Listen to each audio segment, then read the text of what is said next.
So sithi ke kusasa sizohlonipha ukuthi ungangezwe wezwe lakhe uthe ufuna ukukhuluma ngesenze lutho sihlonipha yena ukuthi ufuna ukukhuluma sizomuzwa kodwa singamlaleli nyadlana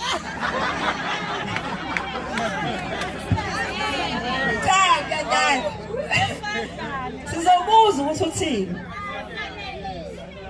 sithatha instruction yakhe ukuthi uthini sithi bayede ngangezwe ezulu kodwa siyacela enkulumeni yakho ubeka abantu base South Africa phambili phela nje into esiyilwelayo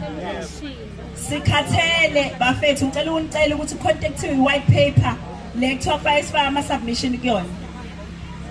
ngicela ni submit ngobuningi beni abangazi nizobona ku page lami niyabona into eyodwa nje noma ningashashwa ngokuningi ukuthi sikhathela ama refugees manje angithi wonke umuntu lokhetha i-refugee la asylum seeker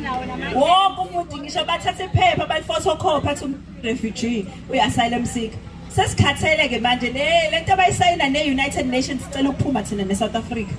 bathatha ama-refugees beyowasizwe emazweni abo right but ngifuna ukunichazela into engithuse kunakho konke ngalento yama-refugees nize nibone ukuthi ngendlela esingekho safe ngayo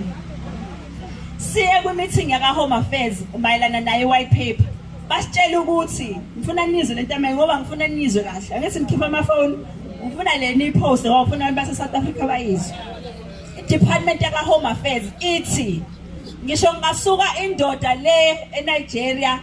ibalekela uhulumeni wayo angazi noma nayo i-death penalty eNigeria ngikho sho but la ekunezwe khona eline-death penalty ngishabe umuntu isigebengu ezidlwengula abantu abawu-100 ngishabe kuthiwa angazi ngishabe kuthiwa udla abantu uyi-Hannibal ngishabe kuthiwa yini kodwa the minute efika la eSouth Africa ethi mina ngiyi-refugee ngibalekelwa ukubulawa ezweni lami cela ningithathe siyabathatha labo bathi umthetho wase South Africa agcini-ke lapho agcini lapho mhlawumbe ngicabanga ukuthi bayabathatha bayobabopha cha abanayo i-jurisdiction yobabopha fanele babadedele nje emphakathini bahambe bathi umthetho mebesho la eSouth Africa bathi la njengamanje bastuck nyangizwa bastuck enendoda yaseBotswana eyenza ubugebengu la eSouth Africa abakwazi ukuyideport mayiphuma ejele ibuyele eBotswana ngoba kuthiwe eBotswana bazoyihenga so fanele ihlale la eSouth Africa fanele ihlale ibhenkinga yethu ngoba thina isopopayi bezwe lonke lase-Africa for Africans.